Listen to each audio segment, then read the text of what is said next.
अनन्य प्रेम की प्राप्ति के लिए अब हम साधन बताते हैं। बाबा कह रहे पहले अपने इष्ट देव की बाह्य मूर्ति सेवा विराजमान करनी चाहिए, या नाम सेवा विराजमान करनी चाहिए, और उस बाह्य सेवा को साक्षात समझ करके करना चाहिए। साक्षात समझकर, साक्षात विराजमान है ऐसा भाव। बाह्य पूजा के साथ साथ मानसिक सेवा का बहुत बड़ा योग है, और ये बाह्य सेवा से ही मानसिक सेवा प्रारंभ हो जाती है। सेवा तभी पूर्ण होती है जब आप पहले उसका चिंतन करेंगे। चिंतन नहीं करेंगे तो सेवा पूर्ण नहीं होगी, वास्तविक सेवा सही नहीं हो पाएगी।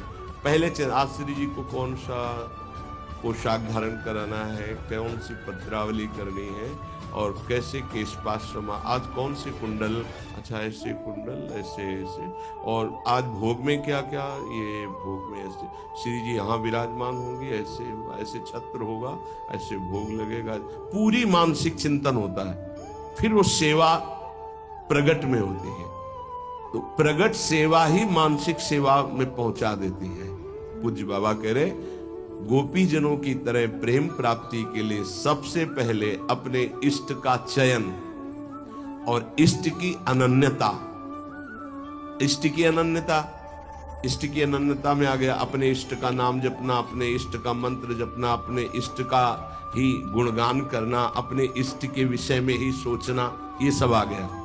फिर इष्ट के श्री विग्रह की, मूर्ति की, छवि की, नाम की सेवा विराजमान करना, और जैसे गृहस्थ है तो जितने याम कर सके, जितना कर सके, लेकिन अगर विरक्त है तो 8 पहर की सेवा। हमारे पास और कोई काम नहीं, हमारी जिम्मेवारी है 8 पहर की सेवा। बाह्य पूजा, मानसिक पूजा, दोनों साथ साथ चलती हैं उपासक की। ध्यान दे करके अगर आप सेवा करोगे तो देखोगे आपकी मानसिक सेवा होगी। आज वो वाली नथ पहनानी है, वो ऐसे धारण करानी है, हाँ आज इस रंग की पत्रावली, इस रंग की चोली, इस रंग के ऊपर चुनरी, और इस रंग का लहंगा, और ऐसे ये जो हो रहा है ना, ये मानसिक सेवा हो रही है, बहुत बड़ी चीज हो रही है। देखो आप लोग जो चिंतन करते, आज फूल बंगला ऐसे बनाना है, आज ऐसे, बहुत बड़ी सेवा हो रही है। आज श्री जी की रसोई, ये मानसिक जो सेवा, और बहुत जोर की सेवा, प्रगट सेवा का फल है मानसिक सेवा, और मानसिक सेवा ही सिद्धावस्था को प्रदान करती है। ये बात ध्यान दीजिए। और जो इष्ट का नाम मिला है वो केवल जबान से ही नहीं, चिंतन के साथ होना चाहिए।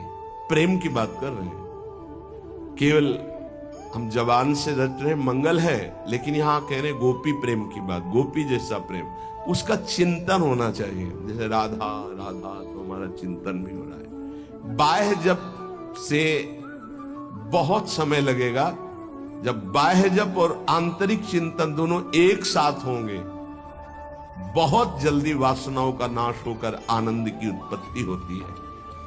केवल बाह्य जप से बहुत काल के बाद लाभ मिलता है, बाह्य जप के साथ आंतरिक ध्यान से बहुत जल्दी लाभ प्राप्त होता है। इष्ट देव का चयन, इष्ट देव की अनन्यता, इष्ट देव की प्रगट सेवा, मानसिक सेवा, और इष्ट देव का नाम ध्यान सहित जप, और इष्ट देव के ही गुणों का चिंतन करना। हमारी श्री जी का ऐसा स्वभाव, हमारे लाल जी का ऐसा स्वभाव, उन्हीं की तरफ चिंतन करना। अन्य सब संबंध चिंतन को छोड़ना गोपी प्रेम की प्राप्ति है। महाराज जी सुनते हैं श्री सुखदेव जी का वैराग्य बहुत तीव्र और उच्च कोटि का था। क्या ऐसा कोई साधक वैराग्य नहीं धारण कर सकता? इस कोटि का वैराग्य क्या साधु के अंदर, साधक के अंदर नहीं आ सकता?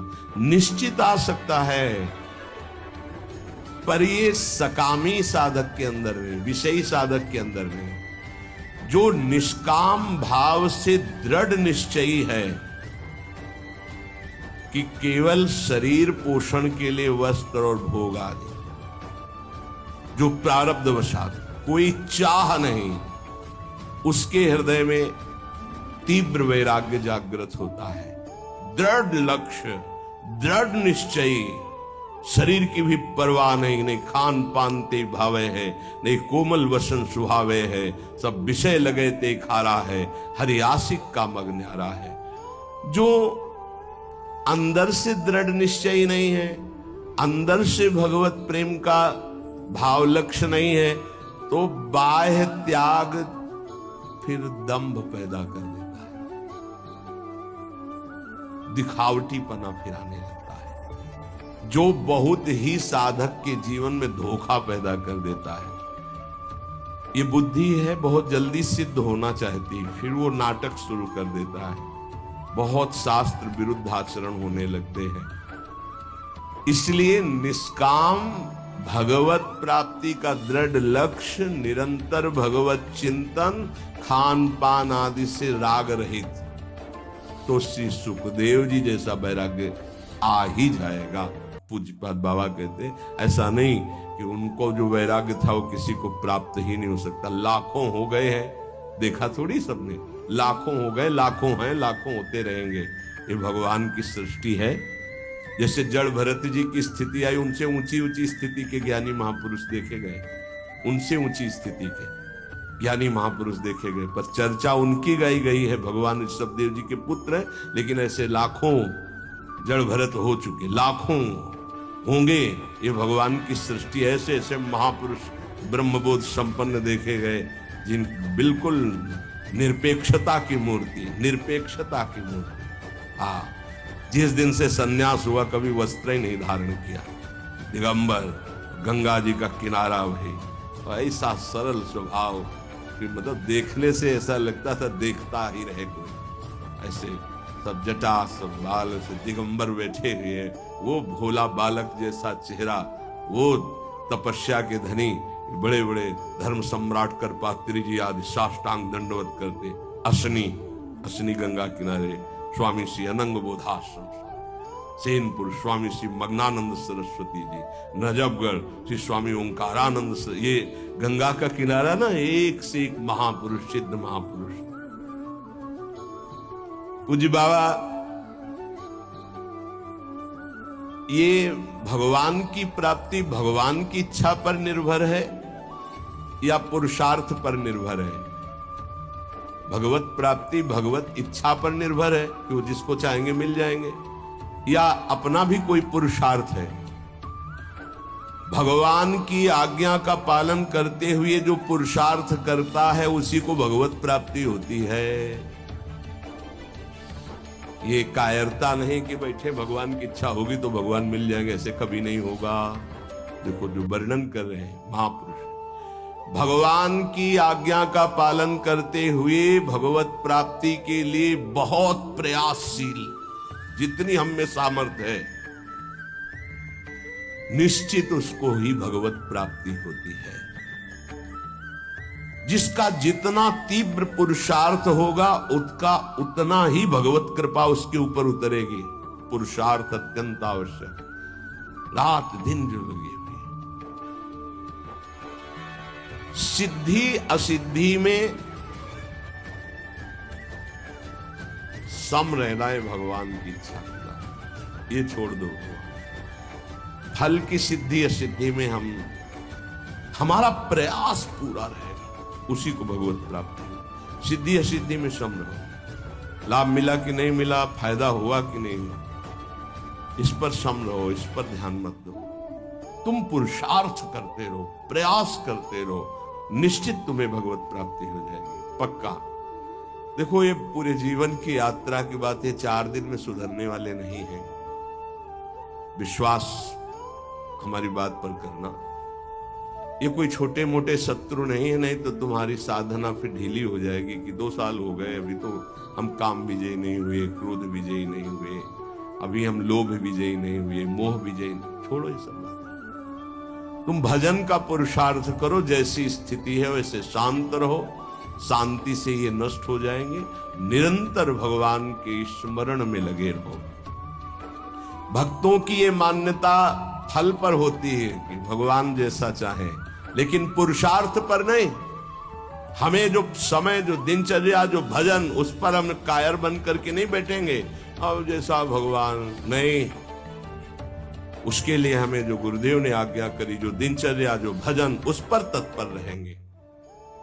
आप बहुत जोर देते हैं भजन पर, तो भजन किसे कहते हैं? अर्थात हम किसको माने कि भजन हो रहा है? उत्तर, अंतःकरण में निरंतर अपने इष्ट का गाढ़ चिंतन होना भजन कहा जाता है। अंतःकरण शब्द बोला है, यहां से गाढ़ चिंतन होना, निरंतर भजन कहते हैं, जिसे भगवदाकार वृत्ति, उसे भजन कहते हैं। दूसरा भजन का अर्थ है सेव्य को सुख पहुंचाना, सेवा, भज धातु सेवाया। उपासक दो ये बातें पकड़े रहता है, उसे भजनानंदी कहते हैं। अंतःकरण से अपने इष्ट का गाढ़ चिंतन, वो रूप का हो, नाम का हो, मंत्र का हो, और शरीर से प्रकट सेवा में प्रतिपल लगे रहना, ये दो वृत्ति जिसके अंदर है वो भजनानंदी है।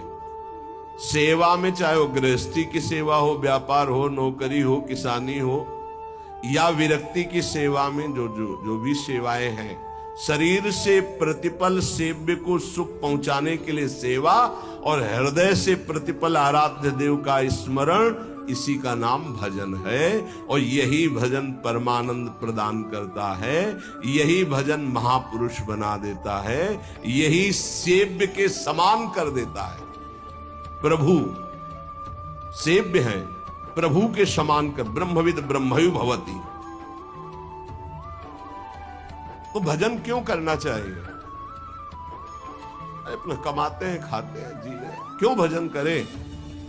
भजन इसलिए करना चाहिए कि हम अवगुणी हैं जन्म जन्मांतर से, अवगुण छोड़ने के लिए। हमारे अंदर बड़ी नीच वासनाएं हैं, उन वासनाओं का नाश करने के लिए। हम बड़े हीन विचार वाले हैं, उन विचारों का नाश करने के लिए। हमें हर तरफ से दुख ने घेर रखा है, उस दुख का नाश करने के लिए, जन्म मरण से छूटने के लिए ये हमें भजन करना है। हम जिसका भजन करते हैं उसके सारे सद्गुण हमारे अंदर आ जाते हैं। अतः हमें नाशवान वस्तु व्यक्ति का भजन नहीं करना, अविनाशी का भजन करना। वो है श्री भगवान। भजन करने से सबसे बड़े भगवान है तो सबसे बड़ा बन जाता है। ये दीनहीन विचार, ये दुख, ये दुविधा, ये संशय, दरिद्रता, जन्म मरण, ये सब कूड़ा करकट खत्म हो जाता है। इसलिए भजन करना अत्यंत आवश्यक है। भजन करना अत्यंत आवश्यक है। इससे विशेष लाभ क्या होता है? भजन से विशेष लाभ ये होता है कि जहां से हम बिछुरे थे वहीं हम पहुंच जाते हैं। कहां से बिछुरे हैं? प्रभु से। ममैवांशो, कितना गलत हो गया है। भगवान ऐसा लगता कोई और है, और संसार लगता ये मेरे, और वो के ममैवांशो, वो मेरे पिता है, मेरे स्वामी, मेरे प्रीतम, मेरे सब कुछ, और उनको मैं भूल गया। ये बात जानने के लिए जब हम भजन करते हैं तो हमारे हृदय में आ जाता है कि हमारे प्रभु हैं। फिर जो सुख प्राप्त होता है वो कभी किसी लोक और भोग में नहीं प्राप्त हो सकता। प्रेम स्वरूप हमारे इष्ट है तो हमारा प्रेम स्वरूप जागृत हो जाता है। भजन का लाभ है भगवान से बिछुड़े थे भगवान से मिल जाना। अगर भजन ना करे तो, पहले कहा भजन क्यों करना चाहिए, अब कह रहे हैं अगर भजन ना करे तो, अगर भजन नहीं करोगे तो विषय फंसा लेंगे, काम क्रोध लोभ मोह मद, और तुम्हारी दुर्गति कर देंगे। ये क्षण भंगुर विषयों का चिंतन होगा, क्षण भंगुर विषयों का भोग होगा, तो तुम्हें एक क्षण भी सुख का अनुभव नहीं होगा, दुख ही दुख तुम्हें घेर लेगा। अतः निरंतर भजन करने के लिए इसीलिए कहा जाता है कि कोई विषय चिंतन न बने, कोई विषय क्रिया ना हो, कोई विषय हमें दुख में फंसा ना पावे। सबसे बड़ा लाभ निरंतर भजन है। भजन करने का अधिकारी कौन है? बहुत बड़े ज्ञानी प्रश्नकर्ता श्री अखंडानंद सरस्वती। भजन करने का अधिकारी कौन है बाबा? सब भजन करने के, सबका अधिकार है भजन करने। बाल बच्चा कोई भी, पुरुष नपुंसक नारीवा, जीव चराचर कोय, सर्व भाव भज कपट तज मोहि परम प्रिय सोय। बाबा ये भजन करने वालों में भी पाप कर्म देखे जाते हैं, ये क्यों नहीं छूटते हैं? भजन तो सब पापों का नाश कर देता है, फिर भजन करने वालों से पाप कर्म क्यों नहीं छूटते? क्योंकि वो सही भजन नहीं करते। बहुत ध्यान से समझना, वो विषय चिंतन करते हैं, विषय भोग करते हैं, उस समय भजन छोड़ देते हैं, जिससे पाप बनता है, भजन में अरुचि होती है। हम इसीलिए तो कह रहे हैं निरंतर भजन करो, विषय चिंतन मत करो। जो भजन भी करता है और विषय चिंतन और विषय भोग भी करता है, उसको जन्म जन्मांतर लग जाएंगे, बाबा कह रहे। क्योंकि जन्म जन्मांतर इसी से होते चले आ रहे हैं, बार बार विषय चिंतन, बार बार विषय भोग। इसीलिए तो हम कहते हैं भैया, एक जन्म का सारा मेहनत समय इस बात में लगा लो कि विषय चिंतन न होने पावे, पाप कर्म न होने पावे, भजन बन जाए। हम अगर एक जन्म प्रभु को दे देते तो अनंत जन्मों की बिगड़ी बन जाती, तो घाटा थोड़ी है, लाभ ही लाभ है। जितना समय भजन नहीं करेंगे, उतना समय मन विषय चिंतन करेगा और आपके द्वारा पाप कर्म हो ही जाएगा। पाप कर्म होगा तो सबसे पहले गुरु में अश्रद्धा होगी, फिर इष्ट भजन में अरुचि होगी। ये उसका लक्ष्य। कहीं भी अपराध करो, वो पहले आपके गुरु संबंध को तोड़ेगा, तभी तुम्हारे ऊपर प्रहार कर सकता है। नहीं, गुरु कृपा पात्र पर प्रहार नहीं कर सकती माया। पहला कार्य करेगी, गुरु संबंध छुड़वाएगी, इष्ट चिंतन छुड़वाएगी। इसलिए हम कहते हैं जितना जितना समय तुम विषय चिंतन में देते हो, अगर वो भी भजन में दे दो तो पाप छूट जाएंगे, नहीं तो पाप कर्म होते रहेंगे, भजन का अनुभव नहीं होगा। कहा जाता है कि भजन करने वाला एकांत सेवन करे। इसका मतलब क्या होता है? क्योंकि हम जब वृत्ति को एक ईश्वर में, प्रभु में लगाना चाहते हैं, तो यदि हम ज्यादा भजन विरोधी व्यक्तियों का संग करेंगे, व्यवहार करेंगे, खान पान करेंगे, तो हमारी वृत्ति भजन में नहीं लगेगी। हमारा खान पान, हमारा व्यवहार एकांतिक होना चाहिए। कैसा एकांतिक? हम 501 ही प्रभु का नाम जपने वाले पा रहे हैं तो हम अकेले पा रहे हैं, ऐसा समझ लो। और 2 व्यक्ति हैं, एक विषयी है, प्रपंची है, तो मान लो हमारा भारी कुसंग हो रहा है। हम 500 में भी एक हैं और वहां एक में भी हम भारी प्रपंच में फंसे हुए हैं। ये एकांतिक भाषा को समझ लीजिए। हम इतने लोग बैठे हैं इस समय, सब एकांत है। बोलो किसके मन में क्या चल रहा है? एक प्रभु की चर्चा सुन रहे तो हम सबका मन एक ही है। एकांत का मतलब होता है अपने इष्ट के अनुरागियों का ही संग करना, अपने इष्ट में ही प्रीति हो ऐसा खान पान व्यवहार करना। इष्ट विरोधी वृत्ति, इष्ट विरोधी व्यक्ति, इष्ट विरोधी व्यवहार, इसका त्यागी सदैव एकांतिक ही माना जाता है। एकांत में कमरे में पड़ा है, इष्ट विरोधी चिंतन कर रहा है, प्रपंची एक केवल साथ चल रहा है, वो इष्ट विरोधी व्यवहारी है, प्रपंच। 1000 लोग एक साथ बैठे हुए हैं इष्ट के अनुकूल, वो एक माना जाएगा। वैसे मुख्य बात भजन करने वालों को क्या नहीं करना चाहिए? तो मुख्य बात है प्रवृत्ति में रहने वाले लोगों का संग नहीं करना चाहिए। प्रवृत्ति विषय भोगों में। पूज्य स्वामी जी ने पूछा भजन करने वाले को मुख्य सावधानी क्या रखनी चाहिए? तो बोले मुख्य सावधानी है कि प्रवृत्ति में रहने वालों का संग नहीं करना चाहिए भजनानंदी को। क्यों? एक प्रवृत्ति देखी मैथुन धर्म की सौभरी जी ने, तो 50 ब्याह किए। तब उन्होंने श्लोक लिखा, संगम त्यजेत मिथुन व्रतिनाम मुमुक्षुः सर्वात्मना न विसजेत बहिरिंद्रियाणि।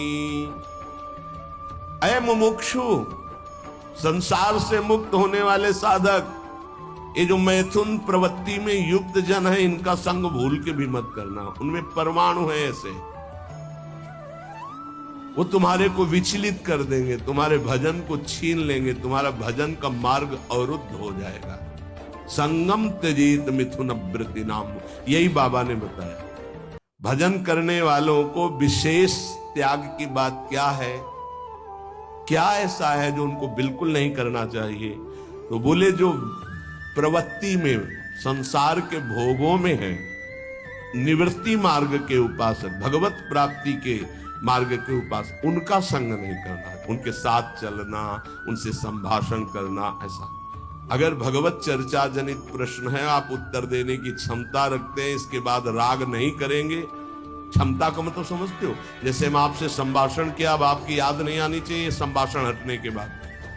अगर आपकी छवि आई हमारे दिमाग में, आपका चिंतन हुआ, तो इसका मतलब आप अभी अधिकारी नहीं हैं। लाखों से संभाषण हो, लेकिन सब में राधा वल्लभ लाल की ही स्मृति रहे। राधा वल्लभ लाल एकांतिक में ध्यान में रहने चाहिए, एक भी छवि बाहरी नहीं आनी चाहिए, तब वो अधिकार प्राप्त होता है समाज सेवा का उपासक को। अधिकाधिक भजन में प्रवृत्ति करने वाले को ऐसे संग का त्याग करना चाहिए। बहुत जोरदार का संग होता है प्रपंच का। जैसे संत संग की महिमा है, ऐसे प्रवृत्ति मार्ग के संग की भी महिमा है। सीधे प्रवृत्ति में उतार देते, सीधे प्रवृत्ति में।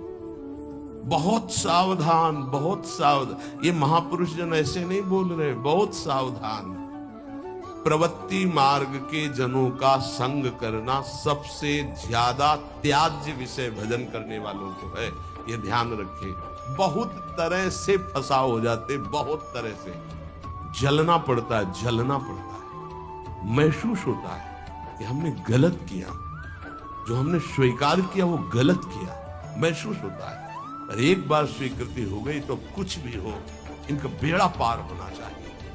जिद्दी स्वभाव संतों का होता है, पर महसूस होता है। जब तक वैराग्य की प्रबल भूख न जागृत हो जाए और जब तक भगवत प्राप्ति का दृढ़ लक्ष्य न हो जाए, तब तक संग नहीं करना चाहिए। नहीं, रंग जो है वही चढ़ेगा जैसा हम करते हैं।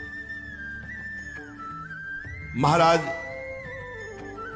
सकाम भक्ति सुनते हैं और निष्काम भक्ति सुनते हैं, तो इसका क्या मतलब है? सकाम भक्ति और निष्काम भक्ति का अंतर क्या है? जो केवल प्रभु को चाहता है उसे निष्काम भक्त कहते हैं, और जो प्रभु से चाहता है उसे सकाम भक्त कहते हैं। सीधी भाषा में बाबा जी, जो केवल प्रभु को चाहता है वो निष्काम भक्त, जो प्रभु से चाहता है वो सकाम भक्त, जो केवल गुरुदेव को चाहता है वो निष्काम भक्त है, जो गुरुदेव से चाहता है अपनी अनुकूलता, अपने लिए, वो सकामता और निष्कामता में है। प्रभु से संबंध सिर्फ प्रभु चाहिए, प्रभु का वैभव, प्रभु से कुछ नहीं, सिर्फ प्रभु से प्रभु चाहिए।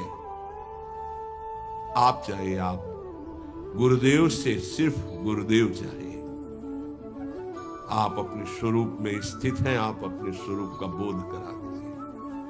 जो हम आपकी शरण में हुए हैं, हम आप में तदात्म हो जाए, बस आपसे और कुछ नहीं चाहिए।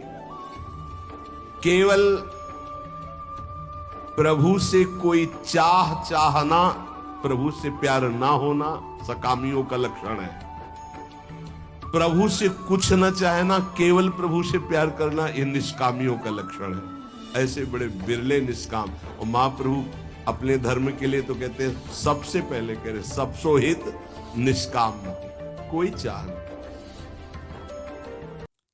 सुना है कि परा भक्ति और ज्ञान में कुछ अंतर रहता है या नहीं? आपका क्या विचार है? क्योंकि पराभक्ति और ज्ञान दोनों अलग अलग है, पर है क्या? तो हम तो नारायण स्वामी के विचार को ही स्वीकार करते हैं, पूज्य बाबा कह रहे हैं। पराभक्ति और ज्ञान में तनिको नाही भेद, नारायण मुख्य प्रेम है, कहे संत अरु वेद। जब पराभक्ति को उपासक प्राप्त होता है तो उसमें शुद्ध ब्रह्म बोध भी रहता है और भगवत प्रेम भी रहता है। ये बड़े आश्चर्य की बात। गीता जी में तो संकेत रूप में बोध को ही प्रधान कहा। ब्रह्मभूता प्रसन्नात्मा न शोचति न कांक्षति, समा सर्वेषु भूतेषु मद भक्तिम लभते पराम। मेरी पराभक्ति का परम लाभ क्या हुआ कि ब्रह्मभूत हो गया। और बाबा नारायण स्वामी के दोहे से कह रहे कि पराभक्ति में एक चमत्कार विशेष ये होता है कि उसे ब्रह्मबोध भी हो जाता है, आत्मस्वरूप का बोध भी, और भगवत प्रेम भी हो जाता है। पराभक्ति और ज्ञान में तनको नाही भेद, इतना है कि इसमें मुख्य प्रेम भगवदाकार भी रहता, स्वरूप बोध भी हो जाता है, जो पराभक्ति को प्राप्त हो जाता है। भगवत प्राप्ति के अनेक मार्ग हैं। एक पुरुष के द्वारा कई मार्गों में नहीं चला जा सकता, इसलिए साधक एक मार्ग का चयन कर ले और अपने गुरु प्रदत्त भजन भक्ति का विस्तार करे, आगे बढ़ाता चला जाए। इतना जरूर ध्यान में रहे कि भक्ति में विषय सुख नहीं है। अगर विषय सुख की आकांक्षा करेगा तो भक्ति अंतर ध्यान हो जाएगी। ऐसा मान ले कि हमारे भाग्य में नहीं है, मान लो ना, और बड़े भाग्य हैं, कोई भाग्यहीन थोड़ी हो। ये जो विषय सुख है ये तो पापियों को भी प्राप्त है। सुत दारा धन लक्ष्मी पापियों के घर हो, संत समागम हरि कथा तुलसी दुर्लभ दो। तुम्हारा दुर्भाग्य नहीं है, तुम उससे हंसने के लिए तैयार हो रहे हो, उसके साथ खेलने के लिए तैयार हो रहे हो, जो बड़े बड़े मुनियों के भी ध्यान में नहीं। तुम्हारे भाग्य से नहीं ध्यान। मुनि मन ध्यान धरत, थोड़ा अपने लक्ष्य की तरफ। और जब निकस कुंज ठाढ़े भय और भुजा परस्परंस, जब इनको तुम देखोगे तब कैसा है? आनंद समुद्र प्रिया प्रीतम। उपासक विषय सुख भक्ति में बहुत बाधक है। जिसको भक्ति की सिद्धि करनी है, प्रेम प्राप्त करना है, तो विषय सुख से बचना चाहिए।